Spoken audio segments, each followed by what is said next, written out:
Hello, everyone, and welcome to this week's Gold Coast edition of the Village Law SEQFC preview show. My name's Darren Lutton, and hopefully this show, the waters are a little bit calmer than they were for the FB and FQ shows. So to discuss everything that's happening in Football Gold Coast, we've got Mark Madge from Football Gold Coast. G'day, Mark.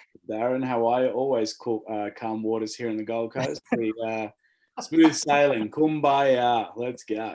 Casual as, yeah.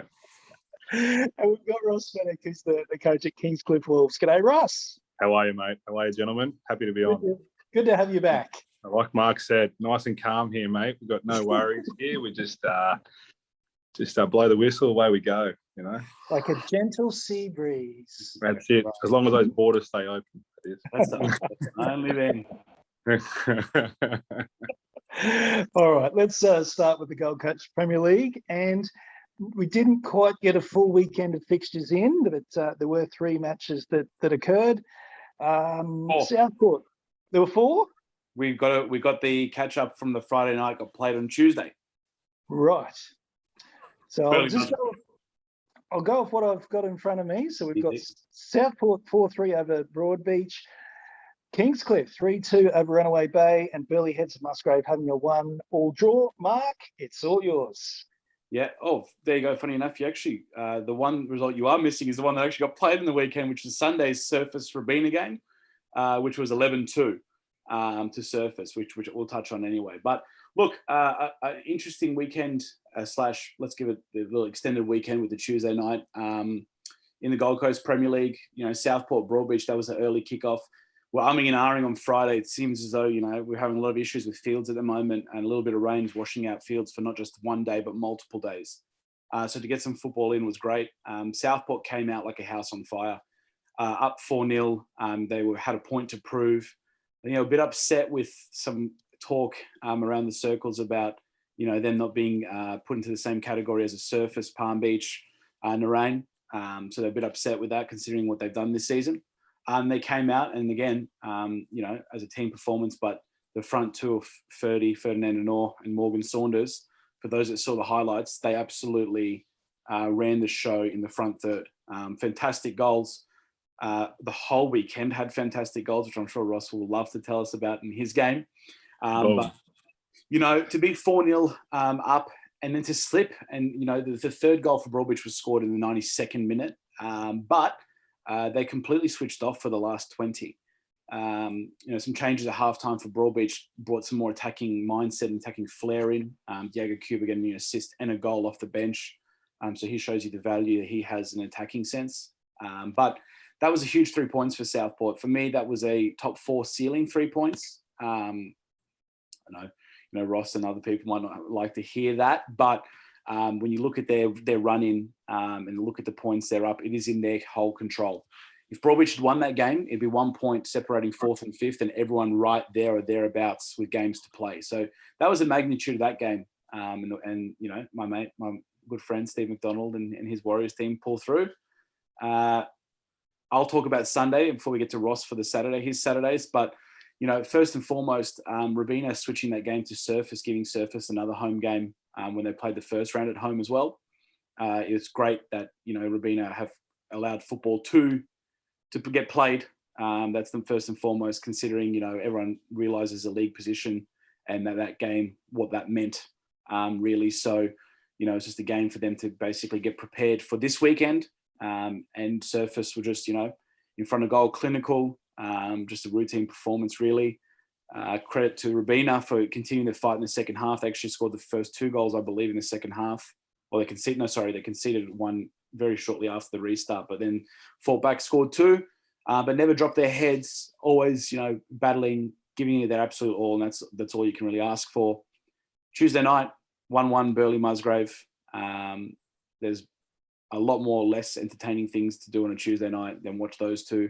So it was good. It was a good battle between, you know, two teams that, you know, have had some luck not go their way in some games, and then, you know, had luck in other games. So, you know, Burleigh probably in the second half will feel like they had a lot more chances, but couldn't execute. And it was a good point, I believe, for both those teams, considering the circumstances, considering personnel, and considering their whole seasons to date. All right, Ross takes 3-2 win over Runaway Bay. Yeah, it's to be a bit cliche, it was a bit of a game of two halves, to be honest with you. We got ahead nice and early with Alavo, scored an absolute stonker. It was a ripper, to be honest with you. So we were 1-0 up, I think, after probably, I think it was 7 or 8 minutes, which obviously was nice and comfortable. I think we're 2-0 up after about 20, 25. Never really in danger in the first half, if I'm honest with us. And second half, the boys just switched off, to be honest. They, just didn't, for some reason, thought the game was over. Not that it translated to goals to Runaway Bay, but you can see that they were definitely, the ones playing the football. And then we scored one on the counter attack, which I'm sure Mark would agree is going to be probably in the top 3, I would say, goals of the season. Something's wrong. It would be up there, Mark, you reckon, or what? Like, it's not. If you haven't checked it out, go have a look. Yeah, go have a look. Jamie Wotherspoon has just hit it from, and the best part is he goes to us. I thought it was just outside the 18-yard box. This bloke was about at least 35 out, at least. With a 4-on-1. Or 4-on-1. So, Darren, I'm there. We're 4-on-1, right? So, and he's just pulled up and hit it, and I'm ready to go. I'm ready to give him an absolute touch-up because he's hit it from about 35, and it's just beeline to the top corner. I felt for the Bay keeper, to be honest with you. So 3-0 up, so that was great. It was fantastic. Again, we weren't playing great though in the second half, and then they scored 2 late goals just off a few set pieces and things like that, and we switched off. And if I'm dead honest, Darren, there probably could have been maybe 2 or 3 penalties in the game as well that didn't get pulled up and against us and for us, to be honest with you. So the Bay battled well, mate, and we're at the stage where 3 points is 3 points. We've just got to get the 3 points, and that's all there is to it. So, and that's why I disagree with my friend Mark when he says things like Southport a top 4 clinching and stuff like that. So, last time I checked, Southport are 8 points ahead of us, and they've still got to play Nerang. They've got to play Surface, and last day of the season they got a little trip down to Kingscliff. So, I just think it's a lot closer than it is. And, Palmy's only 5 points clear, and they're on a tear. Palmy, don't get me wrong. And they, if you're going to ask our tips later, but I'm pretty certain they'll do Broady on tomorrow night. But yeah, I just think there's still a bit of hope and a bit of, we got 5 games left, 4 at home. So, you know what I mean? I think it's a lot closer than it is. But yeah, just happy to get the 3 points, mate. And that's pretty much where we're at the moment. So you're currently sitting in 6th place on 18 points. If you'd have been offered to be in this position at the beginning of the season, would you have taken it? It's a wonderful question. I think I've told you before, and I've told Mark before, and I told everyone before, we didn't really know where we were at the start. The trial games was a bit, probably my fault, probably a bit easy, if I'm honest. FA Cup draw, we thought we'd get a few hard ones, and I think we won 5-0 and 6-0 in our FA Cup game. So we didn't quite know where we were at, but we always knew we'd be in that top. We believe that we should be in that top 6 sort of place. That everyone thought the top 4 was what it is now: the Southport, Nerang, Palmy, and Surface, which is why I don't quite understand why Southport are getting angry at people not giving them the thing, because they're the ones saying that, we're overachieving and stuff like that. Well, you're not. We all tipped you to be in the top 4, so that they're there. So yeah, we thought we could be in that 5th, 6th spot sort of thing. Just looking at the landscape, just knowing, Bay, Robina weren't quite, up there.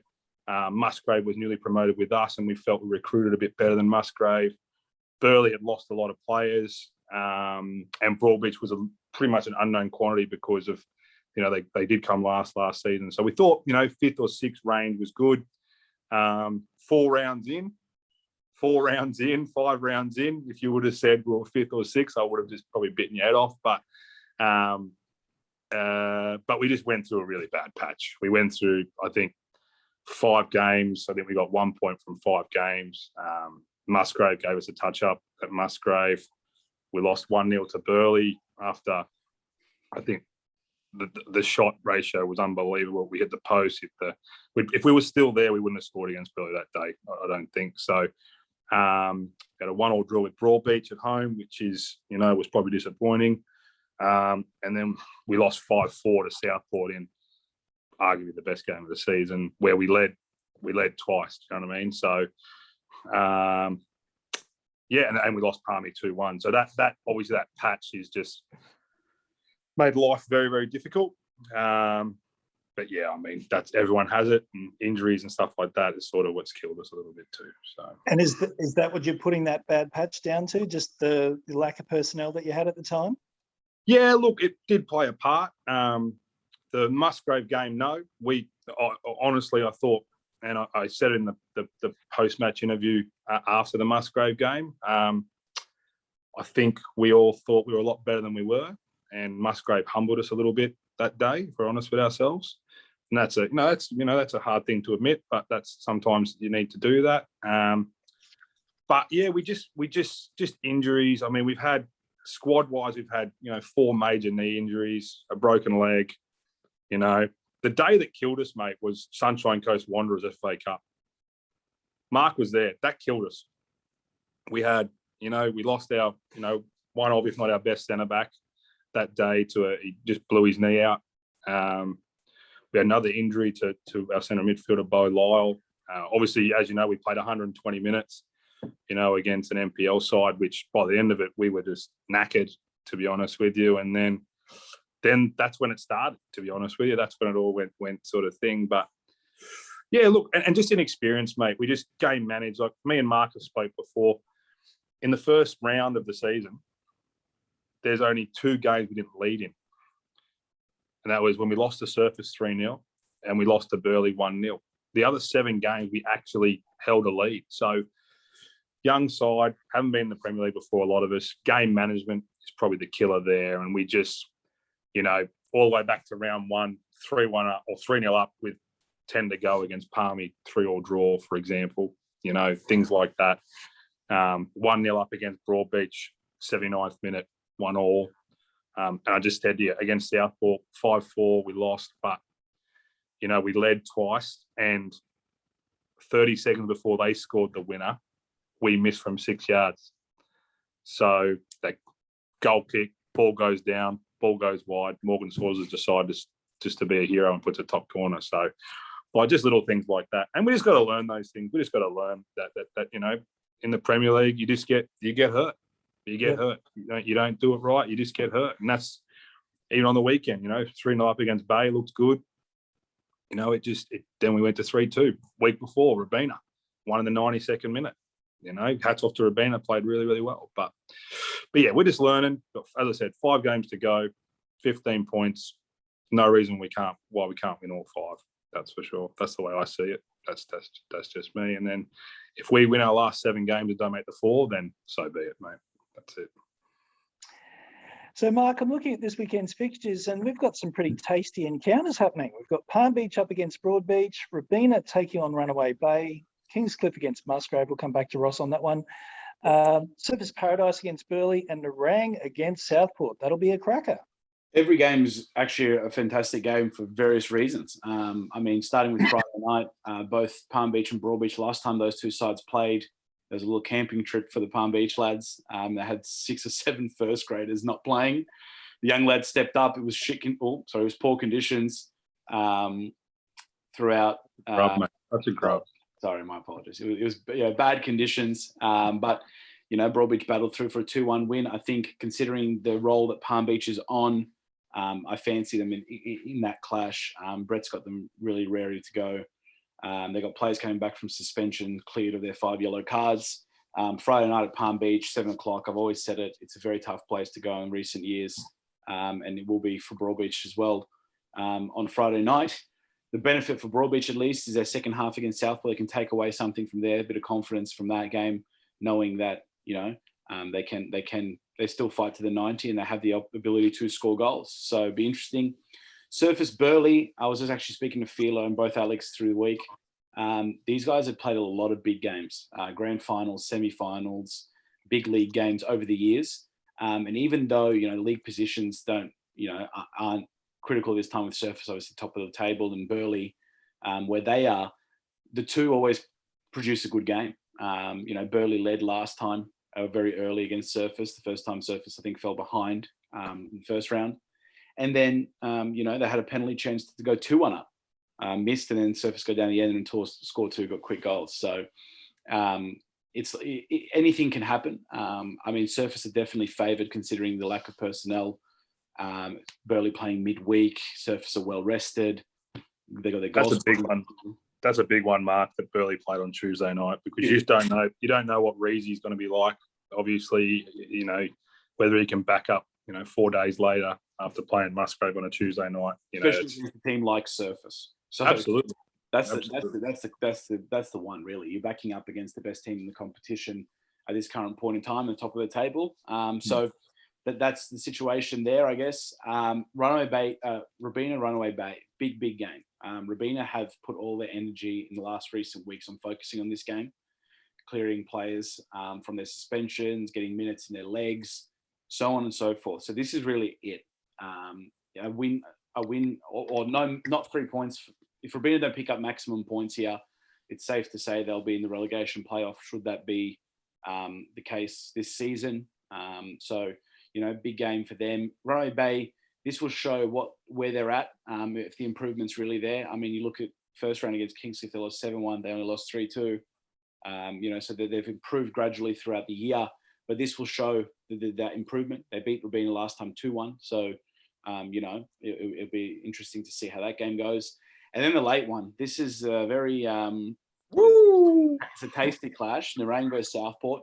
A lot of factors go into this. Nerang haven't played in 3 weeks. Now, rest versus rust, it's the most common discussion in sport all over the world.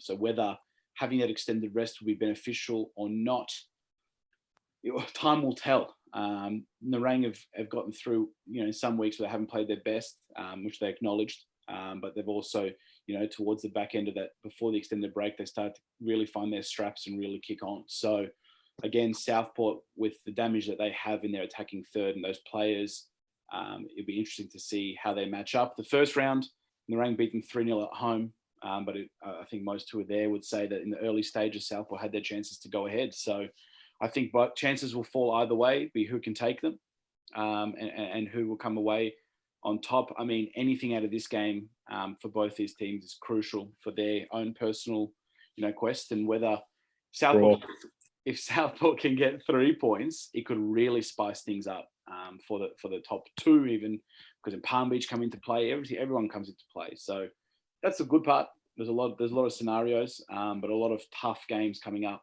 in the Gold Coast Premier League for all the teams, especially in catch-up games. I was going to say, Lee and I texted real quick yesterday regarding a catch-up game, and this, Mark, massive week for Nerang. After not playing for 3 weeks, they play Southport on the weekend, Palmy on Tuesday, and then they got to come down to us the Saturday after. That's a big 7 days, right? I know the first 2 games were at home at Nerang, but that's a season. It's a season-defining week for them. Yeah, and then, like you said, haven't played for 3 weeks, and then boom, cop that. That's huge, mate. And then they go the week after and play Surface in what could be a time. Wow. Boom. There you go. There's 14 days for you. Brutal. Tough. Yeah. Tough. But Sunday's game, I'll pass it on to the big fella. He can fill us in on the little rivalry he's had with Musgrave and coming through the Premier League. The Musgrave rivalry, yeah. So look, we obviously 3:00 on Sunday is the place to be down at the Den. Get my border passes sorted each way. Yeah, get your border passes sorted, all that sort of stuff, mate. She'll probably shut it Sunday morning, to be honest with you. And that's another thing, we're all, as a club, we're all sort of a bit stressed about that, but you just got to keep on going and all that sort of thing. So, so Sunday, 3:00. Everyone knows the battles that us and Musgrave have had over the years, and especially in Coast League, trying to get into the Premier League and all that sort of thing. And we had the wood over them last year in the Coast League, sorry. And arguably at the start of the season, we were the ones in form, but then they gave us a touch up, really, as I said to you, that game at Musgrave. So we probably owe them one, to be fair. Jason got his tactics spot on that day and just completely outplayed us, got us on the counter attack a lot. And the young boy, and I know I keep forgetting his name, young Sonta, but he destroyed us that day, and even Fenech had a pretty good game that day as well. You taking the score, mate? Are you all right? You okay? Sorry. No, all right. It's all right, bud. Too easy. Yeah,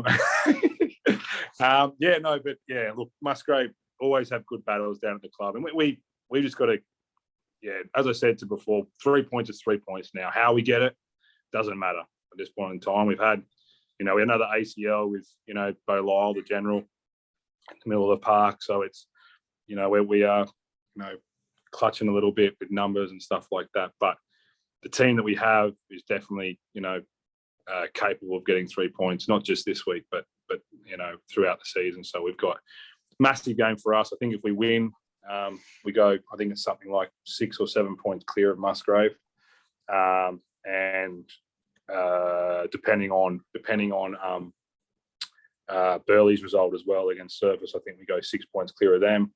And if Broady, I know it's a lot of ifs, but if Palmy do beat Broady tomorrow and we get the win, we go above them into 5th. So, and then you got the Nerang Southport outcome. So, yeah, look, it's just everything to play for in these coming weeks. And yeah, we've just got to, for lack of a better term, just got to take it 1 week at a time. And if we can inch closer, then we inch closer, and then we go from there. But yeah, Musgrave will be hard on Sunday. Don't think any different. That's for sure. They love beating us, and I can assure you we love beating them. So it's yeah, it'll be a cracker, to be honest with you. It'll be a really good game. So I don't know.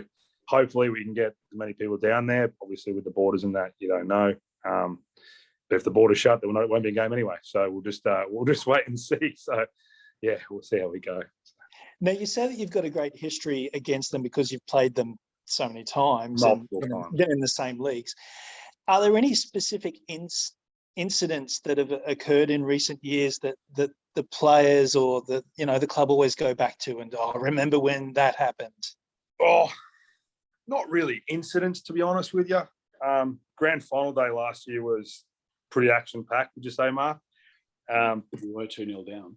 Yeah, we were 2-0 down, undefeated season in Coast League, and then we're 2-0 down at half-time. 2-0 down after about 20 minutes, I think, to be honest with you, and not looking good at all, if we're honest with ourselves. Probably our worst 45 minutes, and Musgrave looked good. So, but then we got it to 2-2 at full-time, and I think we just destroyed them in extra time, to be honest. We knew that if we were fitter, and probably the more healthier at that stage is probably the best way of putting it. If we got to extra time, we'd probably run over the top. Not saying that, we got to 2-2, and I think Fenech had a chance, might be 88th or something like that, to win it for him, and Big Liam came out on top. But yeah, then we won 5-2 in extra time in the end, which was one of the great days of Kingscliff Football Club, to be honest. But that day and probably we won the league at Musgrave last year. 3-1 win there. So that was only their first loss, I think, of the season too. They only lost to us, I'm pretty sure, last year. So that was a big day for our club as well. So more happy memories for us, to be honest, than them. So they'll be really motivated to beat you then. Yeah, look, we have in the year before that as well. The year before that, they had a chance to come second, I think it was, and get in the playoffs. And the last game was Kingscliff at Kingscliff. We went 1-0 down after, I reckon, if it was 60 seconds, it was probably, I'm probably laying it on a bit there. It could have been 45 seconds. And they were, as I said, if they won, they came second, and we finished 6th or something. We weren't great. We won 6-1 that day. So we weren't the most, they weren't the most happy campers that day at Kingscliff, that's for sure. But they've had, don't get me wrong, they've gave us their fair square of wins and stuff like that. Absolutely, we've gone to Musgrave and copped our medicine over the years, over the 8 years or 7 years that I've been there. That's for sure. This is the 8th year I've been at Kingscliff. Ninth year being at Kingscliff. So yeah, we've definitely traded blows and still trading blows now. As I said, Jason got me a good one the first round, so hopefully I can give an uppercut this time. So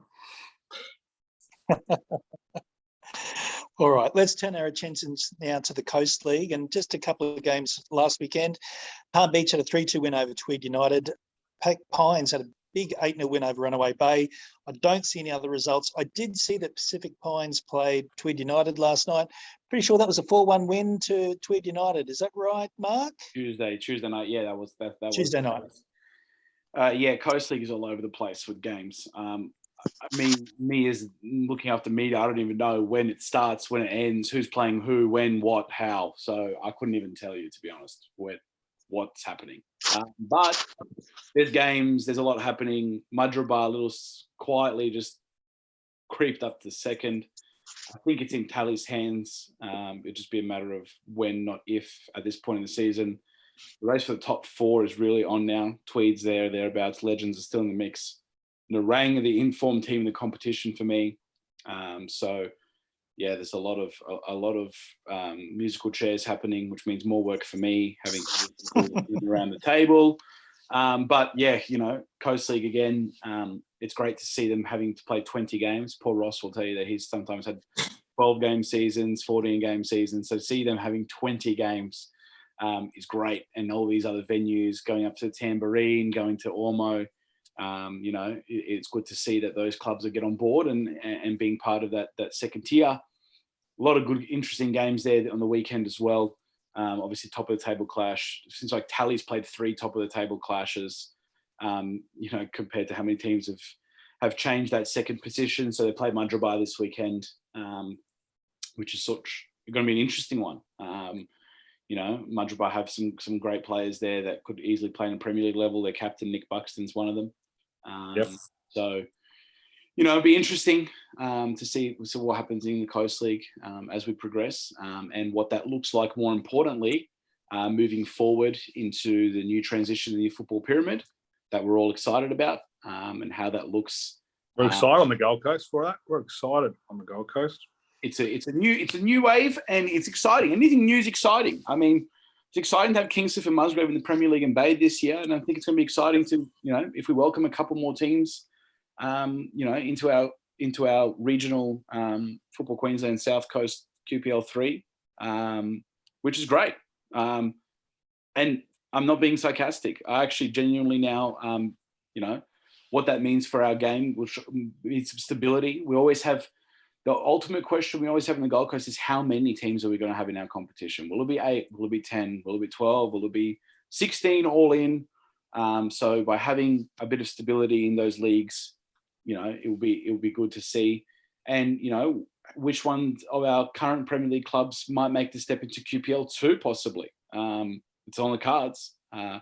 If the reform comes into place the way it should and the way it's been presented with 12 teams across all the statewide competitions, there's 3 spots there available with Mackay, the asterisk. So whether they continue on or not. I know there's plenty of Gold Coast clubs that would put their hand up.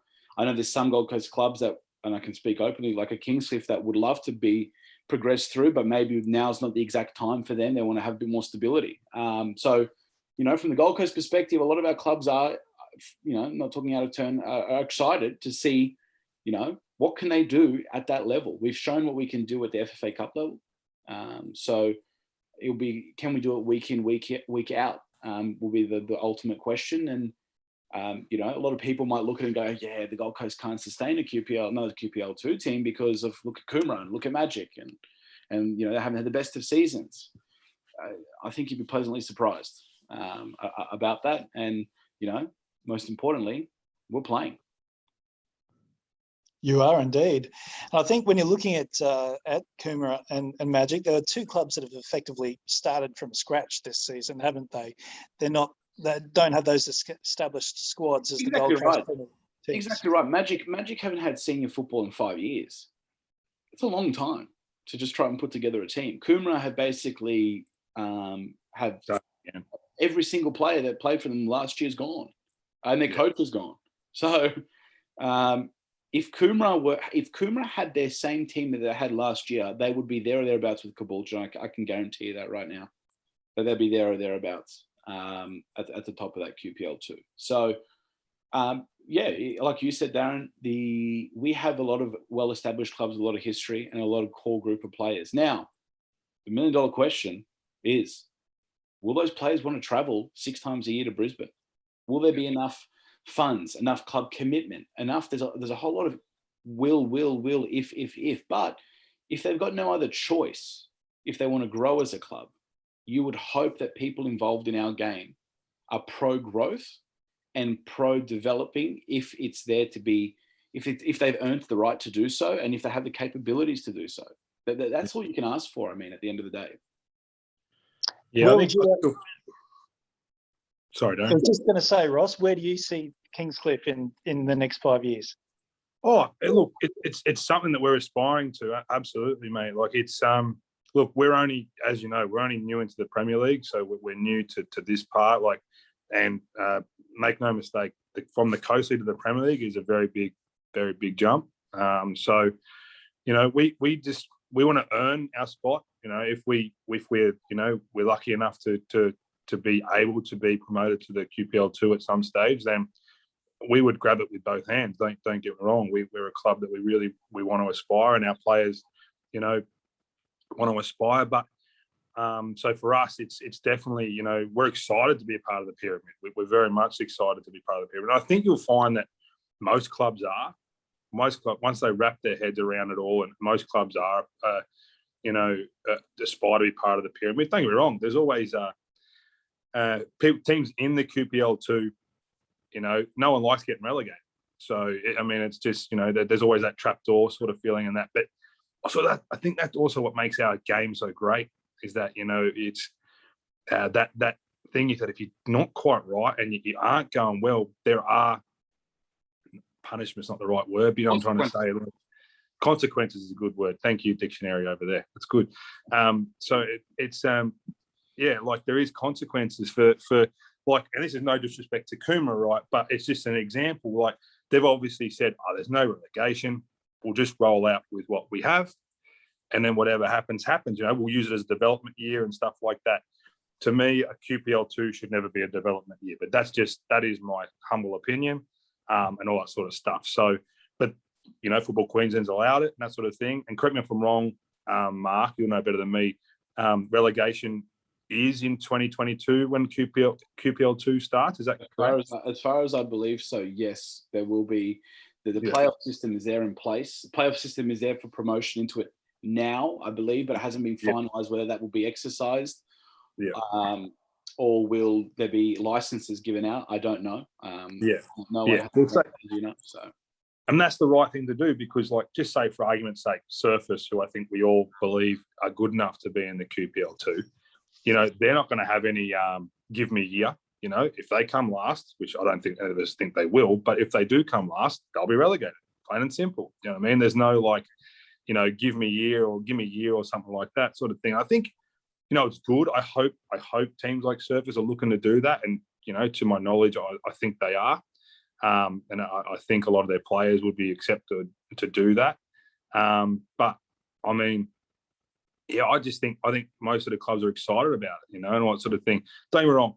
To talk specifically about us as a club, Darren, look, the travel's a bit more for us than a normal, say, Surface or Coomera for that matter, and that sort of thing. But I think if you break it down, right, if you break it down and say, hey, lads, it's only 6 times a year to Brisbane.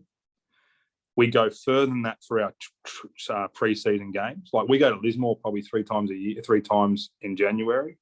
We go to Brisbane, you know, twice, maybe 3 times to play trial games.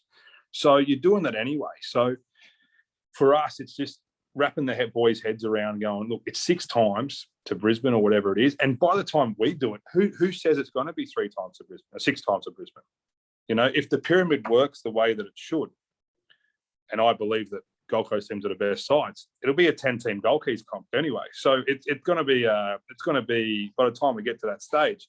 And if it all works out, you might be going in Sunshine Coast or Toowoomba once and all that sort of stuff. So, but I think you need complete buy-in by the clubs. Like, as in, like, I don't think it's going to be good if, say, I'll use myself. Just say Kingscliff win the Premier League and they say no, thank you. Right? I just don't think that's going to help anyone. Do you know what I mean? I think once if you have start clubs saying, no, we don't want to be promoted, if the Sunshine Coast club that wins their comp saying, no, we don't want to participate in the playoffs, Toowoomba or whatever, Brisbane, I just think you're going to, I don't know if watering down the process is the right way of putting it, but I just think it's going to throw a spanner in the works. I think you should have to play in the playoffs. If you lose the playoffs, you lose the playoffs. That's fine. That's no problem at all. But I don't think you should have a choice whether you compete in the playoffs or not. If you win your comp, you should want to. Do you know what I mean? Can you imagine if a League One club got in the top in the playoffs in the English league and said, "Nah, you know what? We like League One. We're right here. We're okay." I just think it's just got to be something looked at a little bit, because I just think there needs to be complete buy-in. That's all. Because otherwise, you get why we're here. Yeah, well, that's true. Like, just an example: the team in last of the FQPL, say Coomera. I'll just use Coomera example. They're on 1 point now, are they? They won 1 point. That's it. So someone gave them a point somewhere. So they got a point, right? And then say the team comes last, a point there, and say all 4 teams, or it's Burleigh, Brisbane, Gold Coast, Sunshine Coast, Toowoomba, say we don't want to get promoted. No, so what? Does Coomera stay in there because no one else wants to? And again, I'm not picking on Coomera. I'm just using it as the current table as the example. Right? That's one thing that has to be cleaned up, I think, about it. But I don't know your opinions on that one, guys. But yeah, that's just sort of something that I think has to be looked at. That's all. Because we definitely have, to my knowledge, and I speak to a lot of people because I edit text and speak. That's my duties. That's what you do, mate. You just talk. I edit text and I speak. From everyone that I've spoken to, there's been no hesitancy now. The unfortunate truth is there's no Gold Coast Premier League.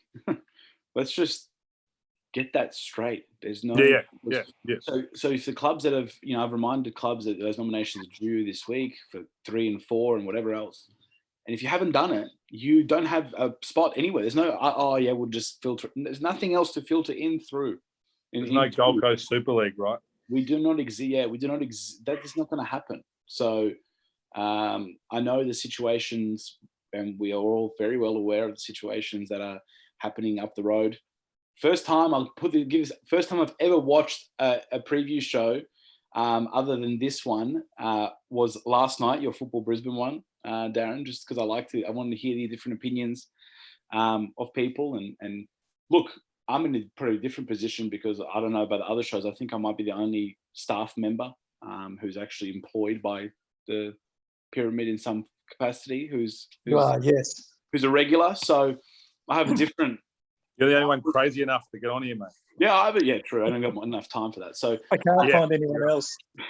He's a hard worker, mate. Apparently. So from everything that's happening up there, it's you got to look at it as from our perspective is we the most important thing that we are all doing this for is for people to play football, and that is our be all and end all goal. Whether we win, lose, draw. As long as we play, that is the most important part. And, credit to our Football Gold Coast, our board, our management, our senior people to recognise that is why we're still here. We're here to play, and we don't want to get into a situation where we might lose that privilege to play. It's not a right to play; it's a privilege. It's in my opinion.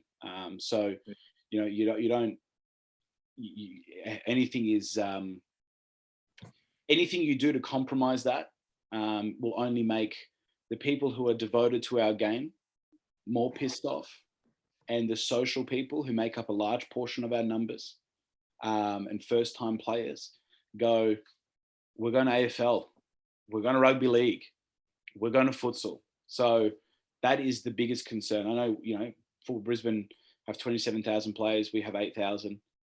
I spoke about this. If 1,000, 1,500 of our players alone aren't social, what I mean social is they rotate sports, first years, whatever else. The one area I think, and no disrespect, that this is more prevalent is, especially in the women's game, in our metros, a lot of those girls are social players who like to all have a kick together.